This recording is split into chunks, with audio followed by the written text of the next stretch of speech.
I have worn this black robe for more than 4 decades, long enough to watch the paint change on these courtroom walls, long enough to see young lawyers grow grey at the temples, long enough to know that justice is never just about statutes and penalties. It is about the quiet decisions people make when they think nobody important is looking. Every morning, I arrive before most of the staff. The courthouse has a smell at that hour, a mix of old paper, polished wood, and the faint trace of last night's cleaning solution. It reminds me of my father's hardware store when I was a boy. He used to unlock the doors at dawn and say, "Son, if you open with honesty, you can close with peace." I carry that sentence with me like a second oath. On that particular morning, rain tapped softly against the tall windows. The sky was the color of dull steel, and the streets outside were still shining from the storm.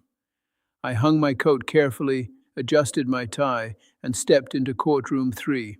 My clerk, Mrs. Hathaway, was already seated at her desk. She has worked beside me for nearly 12 years. She has a way of raising one eyebrow when she senses trouble before it arrives. That eyebrow has predicted more chaos than any weather report. We started with the usual small matters, parking disputes, noise complaints, a minor fender bender where both drivers insisted the other had invented gravity. Nothing dramatic, nothing that would make headlines, just ordinary people navigating ordinary mistakes. I handled each case the same way I always do, with patience and a steady voice. When you treat small cases seriously, people learn that the room matters. Around mid-morning, Mrs. Hathaway adjusted her glasses and called the next file. Her eyebrow lifted just slightly. That was my first clue. State versus Carter Whitmore, she announced. The name itself did not mean anything to me at first. Names rarely do. But when the young man approached the podium, the temperature in the room shifted. I have felt that shift before. Some individuals enter a courtroom with humility. Others enter as if they are stepping onto a stage. He was 20 years old, perhaps 21. Tall, perfectly styled hair that looked sculpted rather than combed. He wore a fitted designer jacket with a subtle logo stitched near the collar, expensive enough that anyone who recognized it would know. His shoes were spotless, not a crease on them. His watch caught the overhead lights each time he moved his wrist, flashing silver across the wooden benches. But it wasn't the clothes that spoke the loudest. It was the posture. He leaned slightly against the rail, as though the courtroom were a waiting lounge, and he was mildly inconvenienced by being called forward. His phone rested loosely in his hand, screen glowing. His thumb moved across it even as he stood before the bench. I watched him carefully. Over the years, I have learned that arrogance announces itself in small ways: a slouched shoulder, a half smile that never reaches the eyes, the absence of nervousness where there should be at least a little. I glanced down at the charges: reckless driving, failure to obey a school bus stop signal, disorderly conduct, and then one line that caused my jaw to tighten ever so slightly: simple assault against an individual over the age of 55. I looked up. "Mr. Whitmore," I said evenly, "do you understand the charges listed against you?" He did not straighten. He did not swallow. He did not show even a trace of uncertainty. "Yeah," he replied casually. "I get it." The word "yeah" echoed louder than it should have. In my courtroom, language matters. Tone matters. Respect matters. Behind him, I noticed a woman seated quietly on the second row. She wore plain clothes, no jewelry. Her hands rested in her lap, clasped tightly together. There was something about her stillness that stood in contrast to his movement. I made a mental note. I returned my attention to the young man in front of me. My father's voice floated back into my mind the way it often does when I sense a crossroads approaching. Character shows up before consequences do. The rain continued tapping against the windows. The fluorescent lights hummed softly overhead. Mrs. Hathaway's pen paused mid-air, waiting. I folded my hands on the bench and prepared to begin what I already suspected would not be an ordinary hearing. The charges alone did not tell the full story. They rarely do. A piece of paper can list violations, but it cannot capture tone, intent, or the ripple of harm that spreads beyond a single moment. That is why I always look at the people before I look at the punishment. Let's start with the evening of March 18th, I said calmly. Approximately 9:40 p.m. on Brookfield Avenue. He exhaled like I had just asked him to recount a boring movie. Sure. The officer stepped forward first. Officer Ramirez.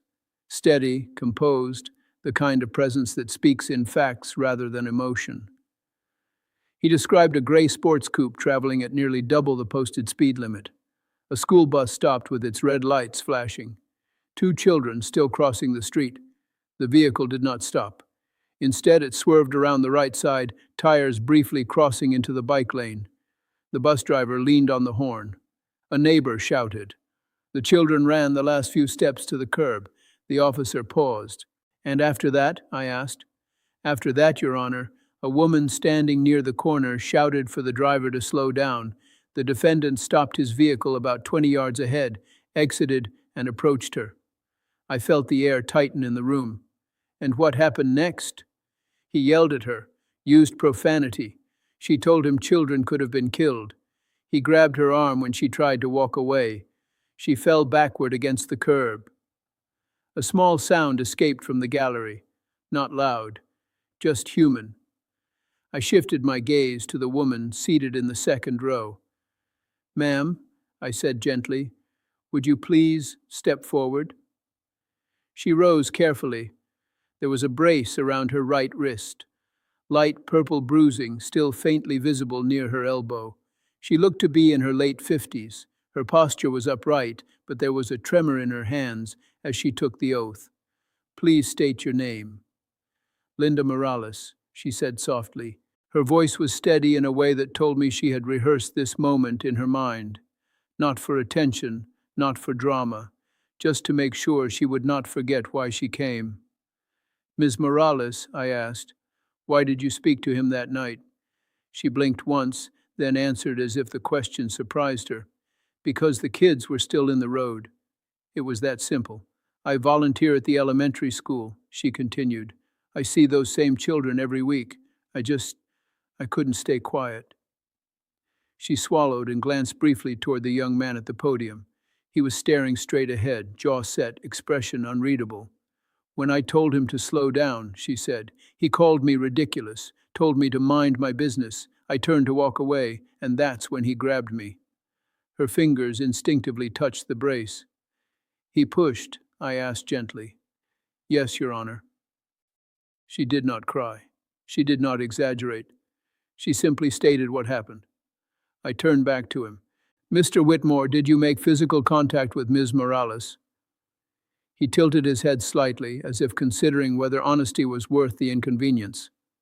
I barely touched her, he said. She lost her balance. She lost her balance, I repeated. Yeah, I didn't shove her. She slipped.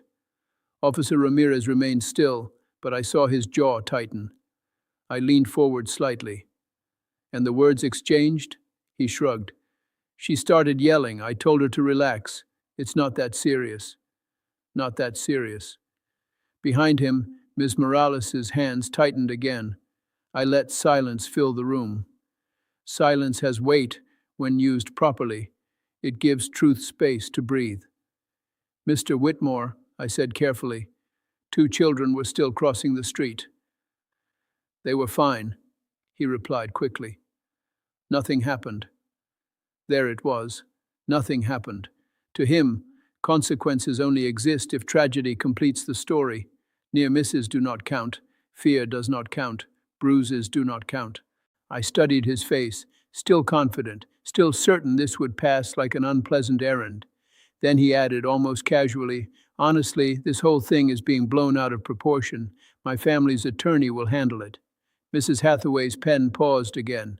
There are phrases that reveal more than confessions ever could.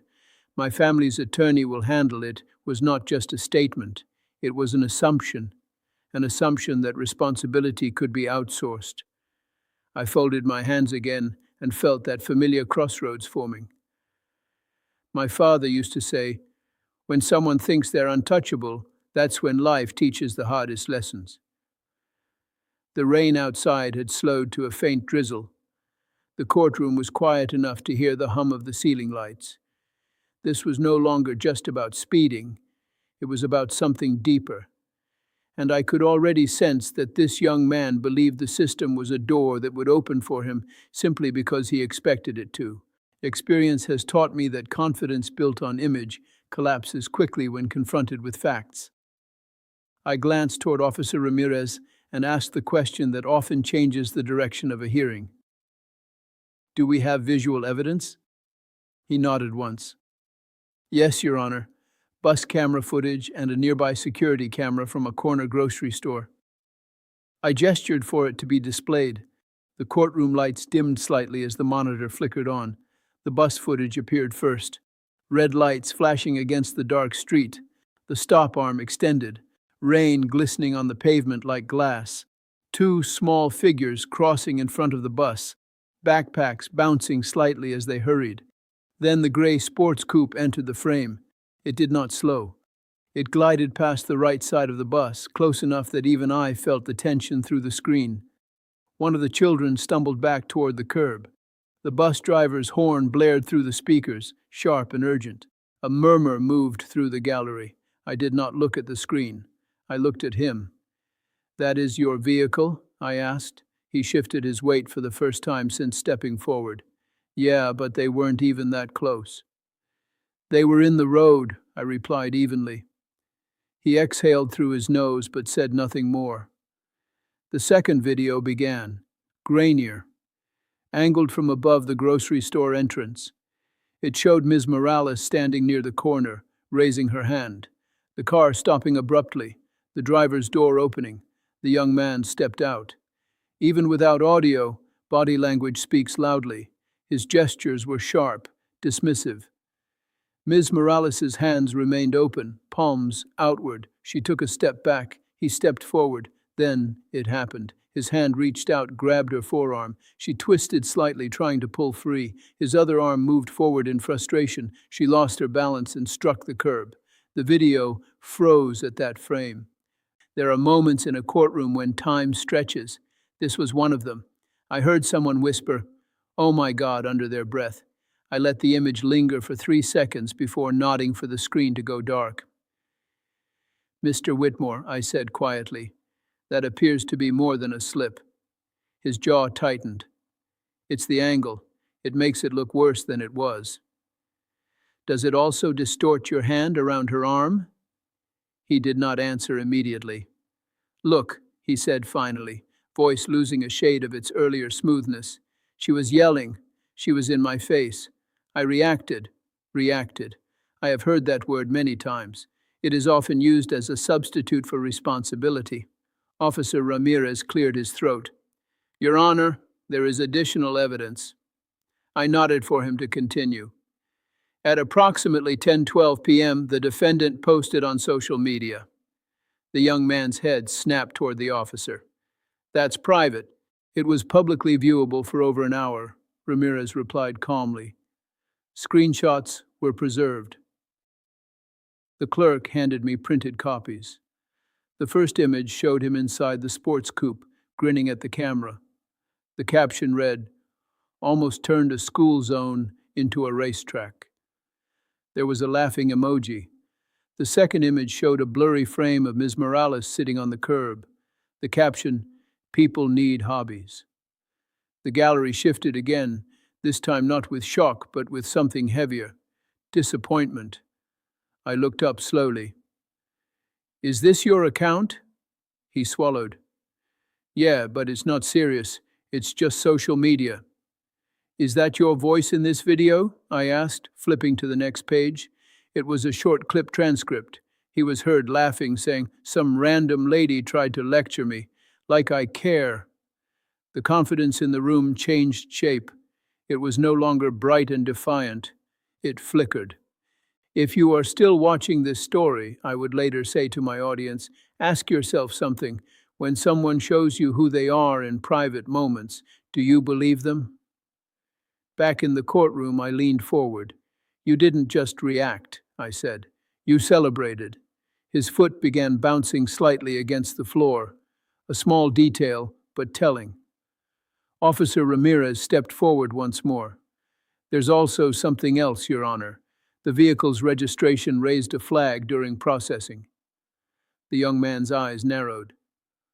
What does that mean? It means, Ramirez continued, the VIN number appears altered. The car is currently under investigation for possible interstate transfer irregularities. The word investigation has a different weight than violation. The young man's confidence did not disappear instantly, but I saw it crack.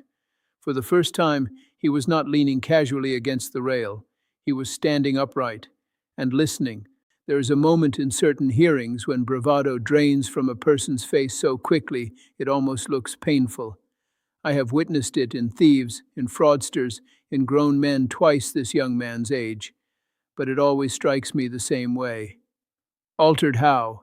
He asked, voice tighter now. Officer Ramirez answered without drama. The VIN plate appears inconsistent with manufacturer records. We've notified the State Auto Crimes Unit. They are reviewing whether the vehicle was previously reported stolen in another jurisdiction. The gallery went completely still. I turned my eyes back to him.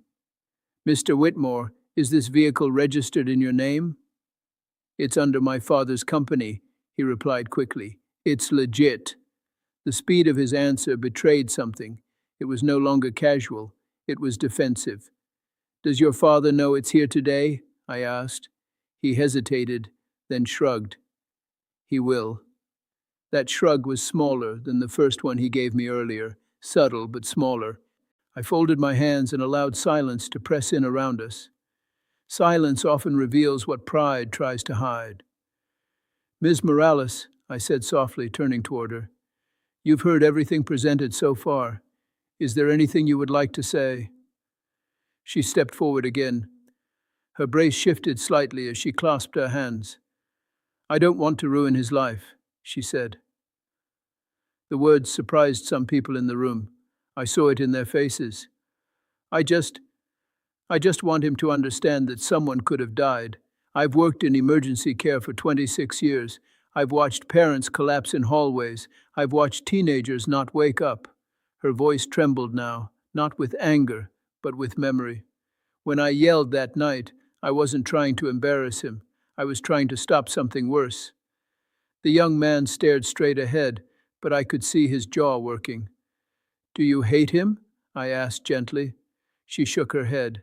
No, I just wish he cared. That sentence landed heavier than any accusation. I turned back toward him. You've heard her, I said. You've seen the footage. You've seen your own posts. He inhaled sharply. Everyone posts stuff. It's not that deep. It is that deep, I replied, my tone firm but steady, because your words reveal your character when you think the moment is over. He looked down at his shoes for the first time. My father used to tell me, a man shows who he is when he thinks no one important is watching. I thought of that now. Mr. Whitmore, I continued, this court deals in accountability, not image management. Passing a stopped school bus is not a technical mistake. It is a choice. Grabbing someone who calls you out is not an accident. It is a choice. He swallowed but said nothing. And mocking it afterward, I added, is another choice. Officer Ramirez stepped forward once more. Your Honor, Auto Crimes confirmed that detectives would like to speak with the defendant after this hearing. The young man's head lifted sharply. What? That's insane. It's procedure, the officer said calmly. I saw it then. The shift, the realization that this was no longer a simple find to be handled quietly. The edges of certainty were dissolving. He turned slightly, scanning the courtroom as if looking for someone to intervene. There was no one. The expensive watch still gleamed under the fluorescent lights. The designer jacket still fit perfectly. But those things suddenly looked like costumes. I leaned forward, softening my tone just enough to remind him that firmness is not cruelty. You stand at a crossroads today, I said. You can continue believing that influence will carry you through every closed door, or you can begin to understand that respect is not purchased. It is practiced. He did not meet my eyes. The rain outside had stopped completely now. Sunlight pressed faintly through the clouds, filtering through the tall windows. This court cannot decide what auto crimes may pursue, I continued, but I can decide what accountability looks like here. His breathing had changed, slower, heavier. For the first time since he walked into my courtroom, he did not look bored, he looked uncertain. Sentencing is never the part I rush, it is the part that lingers. A judge can fine, suspend, assign, or order. But what we are really doing is drawing a line and asking someone to decide which side of it they want to live on. I looked down once more at the file in front of me. Reckless driving, failure to stop for a school bus, assault, conduct unbecoming of a responsible citizen. And now, a pending vehicle investigation casting a longer shadow than he expected when he woke up that morning. Then I looked up at him. "Mr. Whitmore," I said evenly, "on the charge of passing a stopped school bus, I am imposing the maximum statutory fine allowed under municipal code." His lips pressed together. "On reckless driving, an additional fine plus court costs." He gave a small nod, as if bracing himself for numbers he had assumed would be the only consequence. "But fines," I continued, "are often the least meaningful form of accountability for someone who believes money solves discomfort." That caught his attention. "On the assault charge, I am sentencing you to 90 days suspended, 1 year of supervised probation, and mandatory anger management counseling." His head lifted. 90 days? "Suspended," I clarified, "which means it activates if you fail to comply." He exhaled slowly. I paused deliberately before continuing. "And because you mocked the seriousness of what could have happened, you will complete 200 hours of community service." He seemed ready for that part. People often are. Then I added, "Those hours will not be fulfilled in a park or behind a desk. They will be completed at a certified emergency medical facility." His expression changed. "You will assist with patient transport, supply restocking, sanitation support, and any non-clinical duties assigned. You will report directly to a volunteer coordinator. You will show up on time, and you will not leave early." "That's," he began. "That is non-negotiable," I said calmly. Ms. Morales looked up sharply, surprise crossing her face. "You will spend time," I continued, "observing the consequences of recklessness. You will see what emergency rooms look like on ordinary nights. You will witness how fragile people are." He swallowed hard. "If you refuse," I added, "the suspended sentence becomes active." The room was silent except for the faint shuffle of paper at the clerk's desk. "There is one more requirement," I said. "You will write a letter to Ms. Morales, not drafted by counsel, not reviewed by public relations, written by you, in your own words. You will read it aloud in this courtroom at your compliance hearing 3 months from today." He stared at the floor. "Yes, Your Honor," he said quietly. It was the first time he had used the full phrase without resistance. I turned to Miss Morales. "This court acknowledges your courage. Speaking up is not always easy, and it is rarely comfortable, but it matters." Her eyes filled, though she kept her composure. "Thank you, Your Honor," she whispered. I nodded once. As the bailiff stepped forward, Officer Ramirez approached to inform the young man that auto crimes detectives were waiting outside. His shoulders stiffened, but he did not argue. He walked back past the gallery without looking at anyone. When the door closed behind him, the courtroom exhaled. I remained seated for a moment longer, hands folded, listening to the quiet. My father used to say, "Justice isn't about winning, it's about balance." I thought of that now. No punishment can erase a near tragedy, no fine can rewind a shove, but accountability can redirect a path. Ms. Morales gathered her bag carefully and gave me one final nod before exiting. The sunlight had grown stronger through the windows. The storm had passed.